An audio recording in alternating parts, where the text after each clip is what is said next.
In a palace of power, one stain ignited a storm. Justice didn't wait to be invited. It walked through the front door. You've made your decisions. Now face the consequences. She didn't raise her voice. She raised the truth. You can't build greatness on fear. She didn't take back the building. She redesigned the blueprint of power. Now, we build for all of us. Coffee grounds and condescension.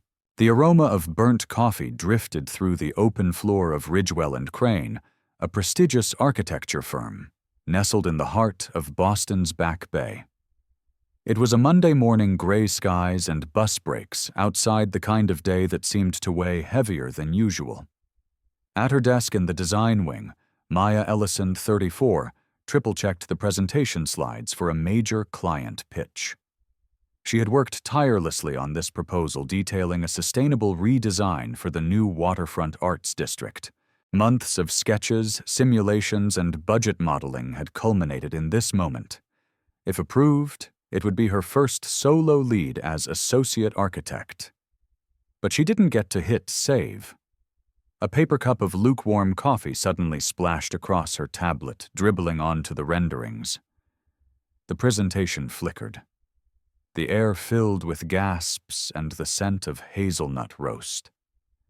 "Oh, my bad," smirked Lauren Cadwell, the firm's senior designer, clutching the now empty cup with a crooked smile. "I thought it was the trash pile." Behind her, Devin Marks, a junior associate, let out a choked laugh. "Guess Maya's draft just got coffee-stained modern."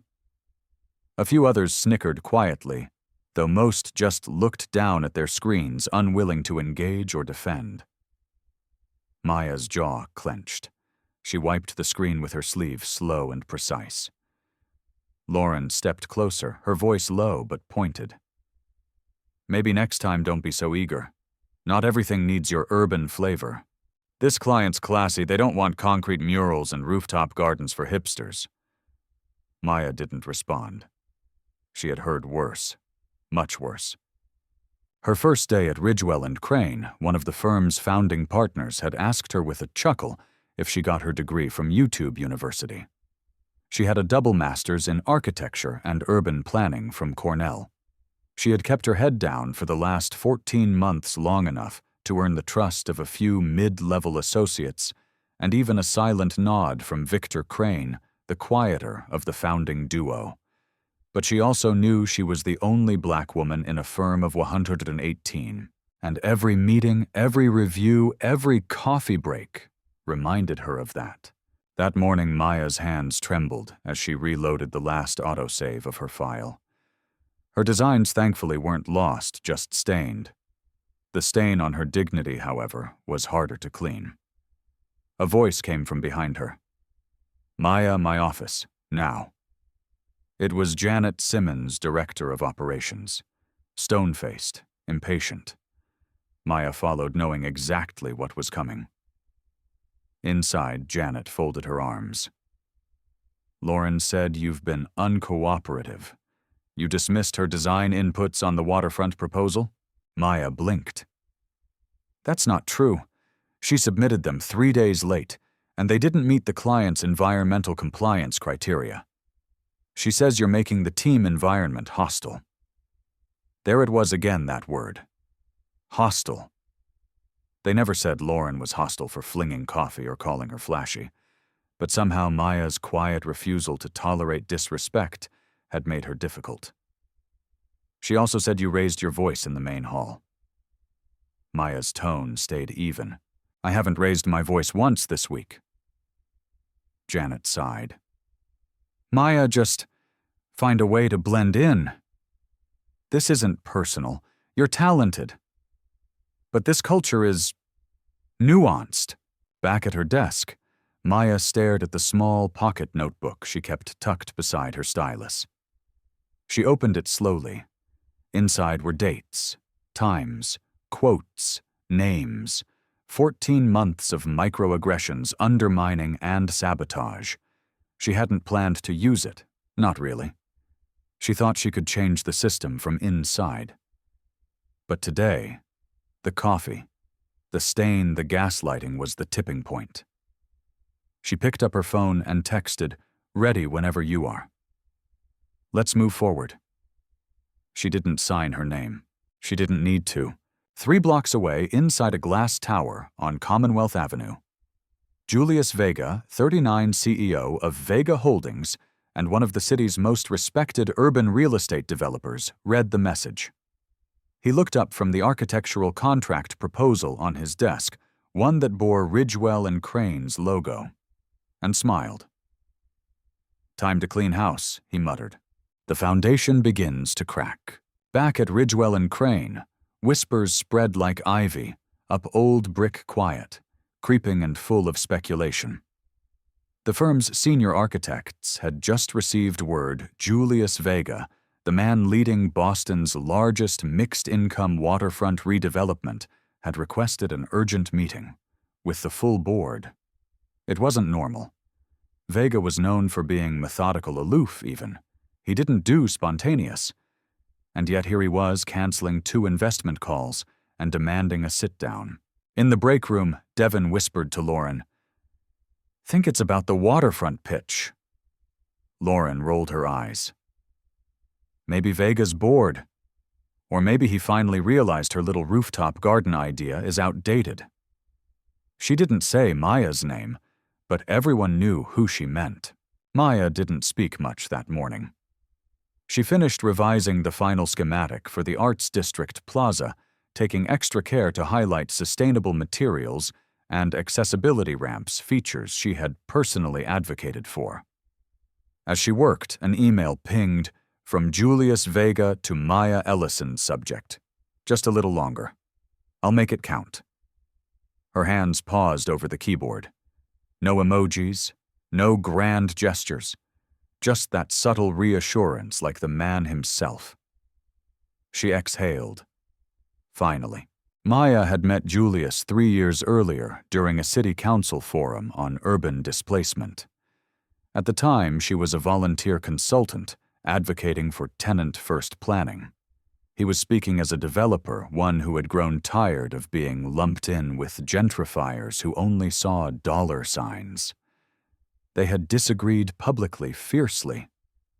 But what began as ideological tension evolved into something rare, mutual respect. Over time, that grew into long conversations, private dinners, and finally, love. Quiet love. Purposeful love. They had married 9 months earlier in a tiny ceremony in Vermont. Only 6 people knew. Maya had insisted on keeping her name and career separate. She hadn't wanted special treatment. She wanted merit. At 2:30 p.m., the private elevator at Ridgewell and Crane opened. Julius Vega stepped out in a navy wool overcoat flanked by 2 members of his legal team and a woman with a leather folio Vega Holdings general counsel. The receptionist's mouth parted slightly. "Mr. Vega, they're expecting you in the 18th floor conference room." He nodded without a word. Behind closed doors, the firm's board looked up as he entered. Walter Ridgewell, the founding partner, smiled coolly. "Mr. Vega, always a pleasure. I assume you're here to discuss the final scope for the waterfront." Julius placed a slim folder on the table. "Actually, I'm here to address a breach of professional standards and the undermining of one of your most talented employees." The temperature in the room dropped several degrees. "Excuse me," Ridgewell asked. Julius opened the folder. Inside 3 months' worth of internal emails, Slack messages, and incident logs compiled by Maya, with names redacted except for one. Lauren Cadwell. "I have evidence of racial bias, sabotage of collaborative work, and targeted harassment," Julius said evenly. "As of this morning, this evidence has been submitted to the State Board of Architectural Review and the city's Procurement Ethics Office." Victor Crane leaned forward. "Mr. Vega, are you accusing our staff?" "I'm not accusing," Julius interrupted. "I'm confirming. You've got a cultural problem and you've ignored it too long." Ridgewell stood, trying to maintain composure. "We can launch an internal review." "You won't need to," Julius replied. "Because as of this moment, Vega Holdings is suspending all active contracts with Ridgewell and Crane, including the $74 million Arts District project. We'll be awarding the design contract to a firm that reflects the values we need." Chaos erupted. Voices raised. One board member slammed his laptop shut in protest. Julius didn't flinch. "I built my career on integrity," he said, "and I will not let my legacy rest on a firm that treats its architects like props, especially the ones who've had to work 10 times harder to be seen." Downstairs, Maya sat quietly rereading her original pitch. The part about urban resilience still made her smile. Suddenly, Lauren's shrill voice echoed through the design floor. She had returned from the executive level flushed and panicked. "Who the hell does he think he is?" she barked. This isn't a charity case. She manipulated him. She played him. Maya slowly walked past the team and stopped beside her. "I never played anyone, Lauren," she said calmly, "but you sure played yourself." Lauren opened her mouth, but the office intercom cut her off. "Attention all staff, please report to the main conference auditorium for an all-hands briefing." The reveal. The main conference auditorium at Ridgewell and Crane hadn't been this full since the firm landed the Millennium Tower contract 5 years ago. But this time there were no toasts, no champagne, just silence. Uneasy, shifting silence. Maya walked in last. Heads turned, some curious, some ashamed, a few still openly skeptical. At the front of the room, Julius Vega stood by the projection screen, his arms folded. He didn't speak first. Instead, the screen lit up with a simple title, "Documentation of Workplace Discrimination at Ridgewell and Crane Maya Ellison." Associate architect gasps, murmurs. Then the first slide. A screenshot of a Slack message from Lauren. "Can someone remind the urban chick that we're designing a museum, not a street mural for Brooklyn time-stamped?" Archived. Then an email from Devon client feedback is vague. Maybe Maya can speak their language better. He'd BCC'd his friend, but that thread had been forwarded to HR by accident. Then came a photo Maya never knew had been taken. Her bending to pick up samples in a skirt with a caption, "Design or distraction shared in a private email thread." 12 male co-workers included. A sharp inhale swept the room. Julius spoke. "Maya never asked me to intervene. In fact, she begged me not to. But I run a firm that evaluates risk. And after seeing this I realized the real risk wasn't losing a contract. It was allowing a culture like this to go unchecked." He turned to Maya. "Would you like to speak?" She hesitated, then stepped forward. 14 months ago, I joined this firm thinking I could earn my way in. I stayed late. I took on projects others avoided. I stayed silent when jokes were made, because I thought excellence would eventually speak louder." She paused, eyes scanning the faces of her peers. "But silence doesn't fix anything. It just becomes permission." On the next slide, a short video clip, grainy footage from a hallway camera. Lauren accidentally spilling coffee, then laughing. "She staged it," someone whispered from the crowd. Maya nodded. "And then told HR I was unstable and dramatic when I asked for support." A low voice from the back said, "I remember that day. She said you threw a fit." Maya looked that way. "I didn't. I wiped it up and went back to work." She clicked to the final slide. Proposal for structural change at Ridgewell and Crane. The room quieted again. "I didn't come here to destroy anyone," Maya continued. "I came to build. But the foundation here is cracked. You can't construct greatness on disrespect and fear. You can't expect innovation from people constantly defending their worth." She looked at Julius, who gave her the faintest nod. "So I'm offering this firm a choice." She lifted a document. This is a new diversity accountability framework. It includes reporting channels that don't rely on friendship with HR, mandatory cultural sensitivity, training mentorship opportunities for minority architects, and performance reviews that reflect ethical conduct. A beat of silence. "Then who are you to demand this?" came Lauren's voice, low and bitter. Maya turned to her calmly. "I'm the person who was willing to leave this job with nothing but my name and my integrity. And yet, I'm still the one offering you a blueprint to fix what's broken." From the side of the auditorium, Victor Crane, the quieter founding partner, stood. His voice, though aged, was clear. "She's not demanding it. I am." All heads turned. He stepped beside Maya. "Ridgewell and Crane has failed its people, and as of today I'm stepping back in as managing partner effective immediately." Julius raised an eyebrow. Victor continued. "And Maya, if you'll stay, I'd like you to lead our new Office of Equity and Innovation." Shock, then applause. From some. From others, guilt, confusion, grudging respect. Maya stared, stunned. Victor reached out. "You've shown more courage than anyone else in this room. We don't just need good architects. We need ethical ones. Will you help rebuild us?" She didn't answer immediately. Because something in her chest, a scarred place, was finally breathing again. A new blueprint. The next morning, Maya stood alone on the 19th floor terrace overlooking the Charles River. The city's late autumn chill brushed her cheeks, but she didn't shiver. For the first time in a long time, she wasn't bracing herself for the day. She was shaping it. Inside the firm, change moved quickly.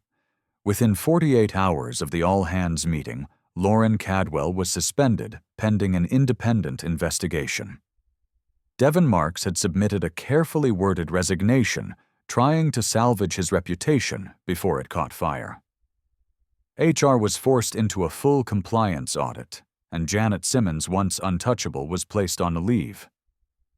But the firings were not the point. The real impact was subtler and slower. It began with whispers that turned into conversations. Then, uncomfortable conversations that turned into honest ones. People began asking how they had missed it, ignored it, or excused it.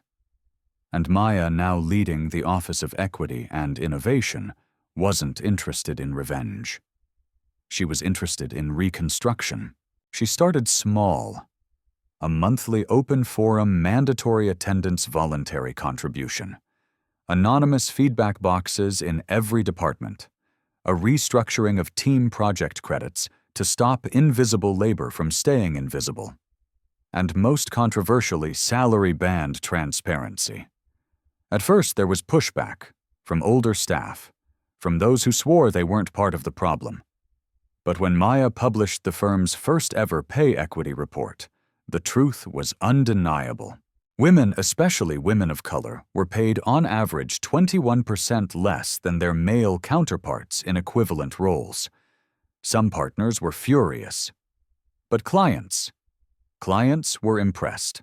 2 weeks after the announcement, Julius received a call from the City Planning Board. "We've reviewed Ridgewell and Crane's cultural overhaul," the commissioner said. "We'd like to reconsider them for the waterfront contract under Maya Ellison's leadership." Julius asked Maya. She declined. Instead, she offered a solution that stunned even him. "Let's create a joint venture. Vega Holdings and Ridgewell and Crane. We staff the team with young designers from marginalized backgrounds, and we make the Arts District a living example of inclusion. It won't just look good. It'll be built right." The mayor's office approved it unanimously. And just like that, Maya became the youngest black woman in Boston's history to lead a multi-million-dollar public architectural partnership. The night before the contract was signed, Julius surprised her with dinner at the small Cambridge restaurant, where they had argued for 3 hours on their first date. "You're different now," he said, eyes warm across the table. Maya looked at him, her voice quiet. I'm not different, she said. I'm just no longer shrinking to fit the space I'm in. He reached across the table and took her hand. You're building the space now. Back at the office, a handwritten note appeared on Maya's desk. It was unsigned. I judged you because I didn't understand you. I mocked you because I feared your strength. I'm sorry. And I'm learning. Dee, she never learned who Dee was. Devon, maybe, or perhaps someone else in the shadows. It didn't matter. The shift had begun, and it wasn't about her anymore. It was about what would come next for all the voices like hers that had once gone unheard. The ripple effect. Months passed. Winter melted into spring, and Boston bloomed with new color not just in its gardens and parks, but in its boardrooms and design labs. The Arts District project, once a symbol of elitist aesthetics, had become the city's most diverse collaboration. Over 60% of the design and engineering team were women and people of color. Several came from underfunded schools Maya personally reached out to. But the biggest change wasn't who was hired. It was how they were treated. Maya made sure of that. The joint venture between Vega Holdings and Ridgewell and Crane became a case study at Harvard Business School. Maya was invited to speak, but declined the spotlight. I didn't build this for press, she said in an internal memo. I built it so no one would have to shrink code switch or justify their brilliance just to survive the workplace. Still, the world began to take notice. A feature in Architectural Digest called her the quiet architect of equity. A New York Times op-ed called the district a blueprint for urban justice, and MIT announced a new fellowship, in her name, the Maya Ellison Urban Design Equity Fund. But not everyone applauded. A conservative blog released a hit piece titled, "Woke Design is Killing Classic Architecture." Social media trolls swarmed her inbox. You only got there because of your husband. Another diversity hire with a savior complex. Let's see how long it lasts before the real talent quits. Maya read each message once, then archived them in a folder called Fuel. One particularly harsh message said, "You think changing one company will fix the system. Dream on." That night, Maya sat alone in her home office, Julius asleep upstairs. She opened a blank notebook and wrote at the top of the page, "The system doesn't change until someone breaks the blueprint." And then she began to sketch. The next day she met with Julius. "I want to build something new," she said. "A lab, a real one, not just theory or reports. A place where architecture, social justice, and emerging tech intersect. We fund it, staff it, make it global." He blinked. "You mean a firm?" Maya smiled. "A revolution." By spring's end, Maya had filed the paperwork. Ellison Atelier was born a hybrid design lab training institute and ethical development firm. Its mission was clear: reimagine who builds our cities and who they're built for. Its funding came not from billionaires, but from diverted bonuses, equity partnerships with Julius's firm, and a crowdsourced foundation called the People's Blueprint, where donors could sponsor young designers from underserved backgrounds. Within 60 days, over 8,000 people had donated.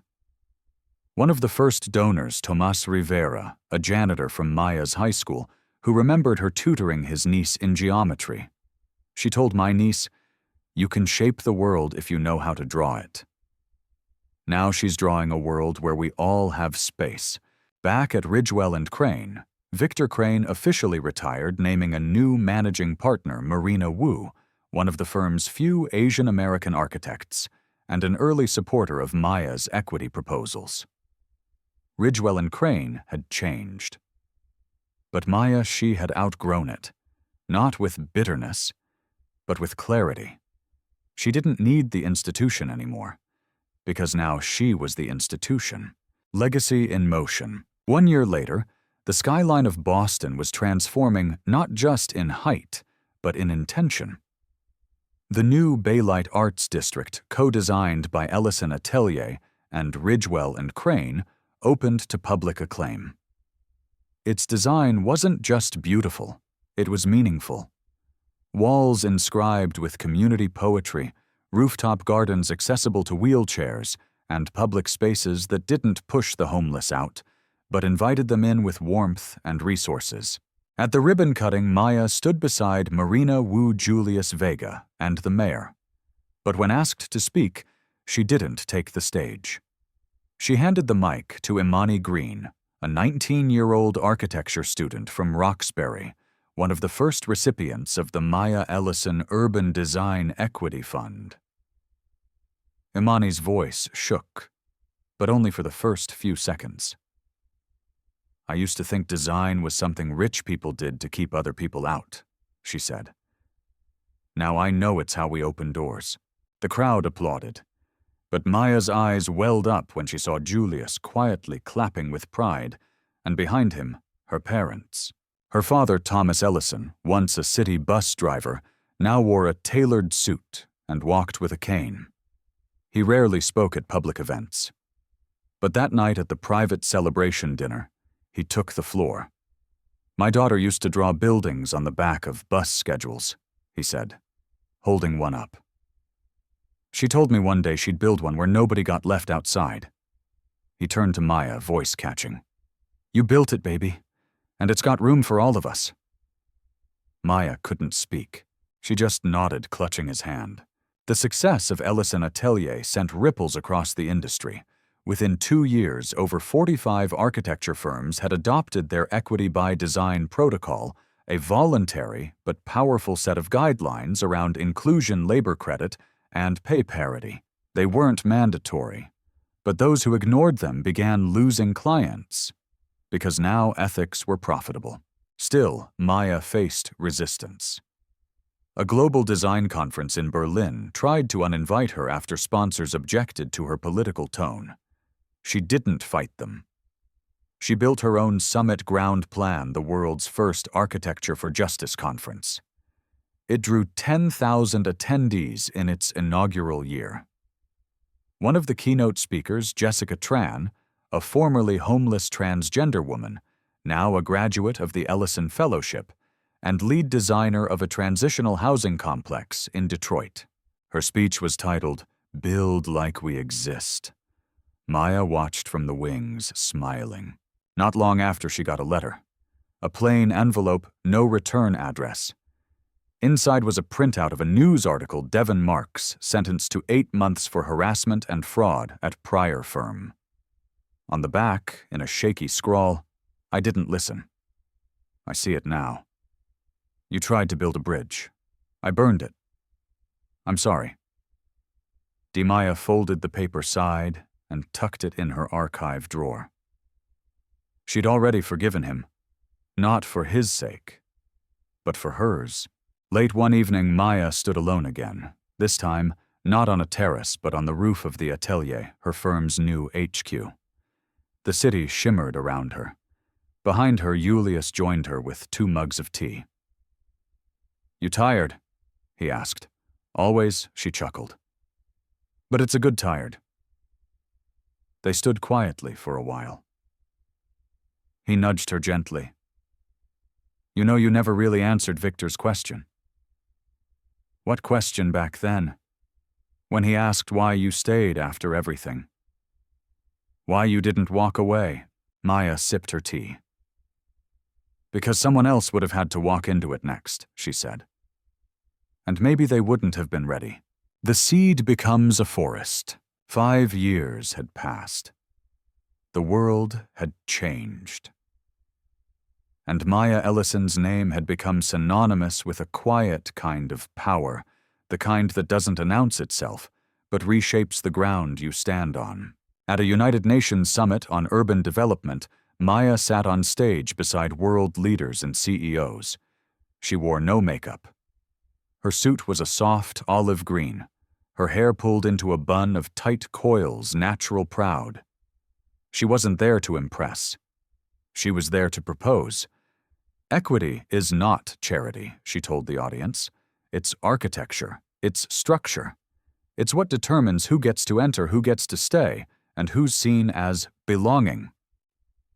She unveiled a new initiative, Ground Plan Global, a coalition of architects, urban planners, activists, and governments across 27 countries working to redesign housing, public spaces, and transit through the lens of justice. The crowd gave a standing ovation. But Maya didn't bask. Instead, she returned home to Boston and headed straight to her favorite place, the community garden her mother had helped start when Maya was 9. There she met with local teens, young designers from the Ellison mentorship program. They weren't discussing theory, they were building benches from reclaimed wood for elders in the neighborhood. Design, she told them, hammer in hand, isn't just about buildings. It's about care. It's the shape of kindness made physical. Later that evening, Maya attended a quiet fundraiser dinner hosted by one of her first mentees, Imani Green, now an award-winning architect herself. As Maya stood near the back, watching Imani speak to a room full of donors, someone tapped her shoulder. It was an older woman, gray-streaked curls and kind eyes. "You probably don't remember me," she said, "but I used to work reception at Ridgewell and Crane." Maya's eyes softened. "You gave me your umbrella once," the woman continued. "And when everyone else walked past, you asked me how my son's surgery went." She smiled, eyes damp. "I just wanted to say, I saw you even back then. And I'm so glad the world finally sees you too." Maya walked home that night beneath a starless sky. Her steps were quiet, her mind loud. She passed the old Ridgewell and Crane building, now sold, renamed, redesigned. The lights were off. A construction banner fluttered in the wind. "Coming soon. The Ellison Center for Civic Design." She stopped for a long moment, staring at the name she never asked for, but had finally earned. And then she smiled. Not because she had won, but because she had planted something that would keep growing long after she was gone. Not just a career, not even a movement, a legacy. One made from blueprints of justice, bricks of truth, and a foundation that no hate could shake. Reflection, lessons and title. Reflection. The story of Maya Ellison is fictional, but every beat of it echoes with truth.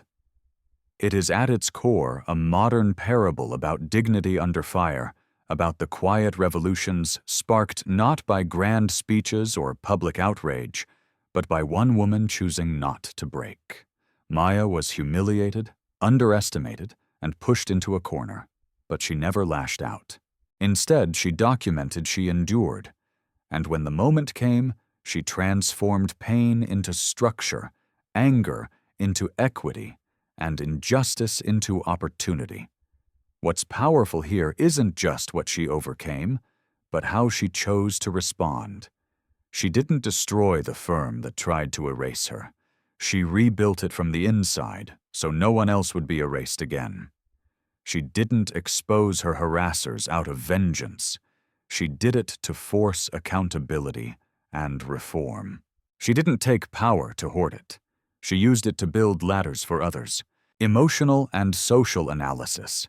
Maya's journey speaks directly to the experience of countless women, especially Black women in corporate and professional spaces, overqualified, under-recognized, gaslit, and forced to prove their worth 3 times over just to sit at the table.